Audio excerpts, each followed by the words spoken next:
बात करेंगे next question है। क्वेश्चन क्या बोल रहा है कि एक assertion and reason wise question है।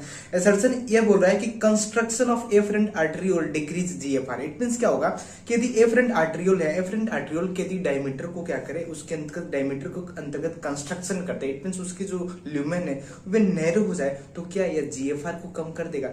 आपको मैं बता दूं कि हमारे पास एक बोमेन्स कैप्सूल, मैं आपकी डायग्राम बनाना चाहूंगा कि हमारे पास मान लो एक बोमेन कैप्सूल है जो नेफ्रॉन का एक पार्ट है। ओके, आप जानते हो कि ये बोमेन कैप्सूल है।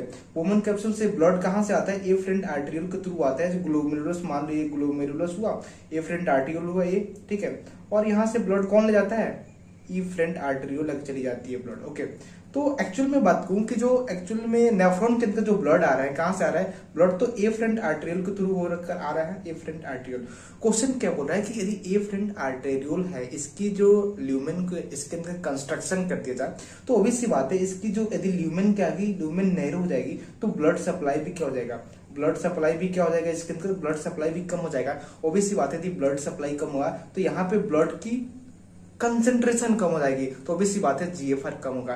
तो एसर्शन तो सही है बिल्कुल, यदि अपन क्या करें कि एफरेंट आर्टरियोल की जो डायमीटर है इसके अंदर कंस्ट्रक्शन कर दे, तो हमारे पास डिक्रीज हो जाएगा जीएफआर। रीजन क्या बोल रहा है कि efferent arteriole supply blood to the glomerulus. आप जानते हो कि हम अभी बताया कि जो एफरेंट आर्टरियोल है, यहाँ पे जो ग्लोमेरुलस यहाँ पे ब्लड सप्लाई कर रही है, और यहाँ पे तो फिल्ट्रेशन हो रही है, यहाँ पे फिल्ट्रेट यहाँ पे बन रहे हैं, तो बिल्कुल रीजन भी सही है। इट मींस मैं एक बार कंक्लूड करना चाहूंगा कि क्या होती है कि यदि आप एफरेंट आर्टरियोल के अंतर्गत कंस्ट्रक्शन करोगे तो ब्लड सप्लाई कम हो जाएगी, यदि ब्लड सप्लाई कम होगी तो ब्लड ग्लोमेरुलस के पास कम आएगा, तो फिल्ट्रेशन भी कम होगी, तो जीएफआर भी कम होगा। तो मैं बोल सकता हूँ assertion is true and reason is true, but reason is not correct. ये बिल्कुल गलत है।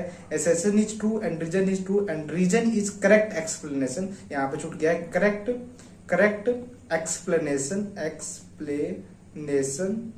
Of the assertion। तो option number B is correct answer इस क्वेश्चन का। ओके।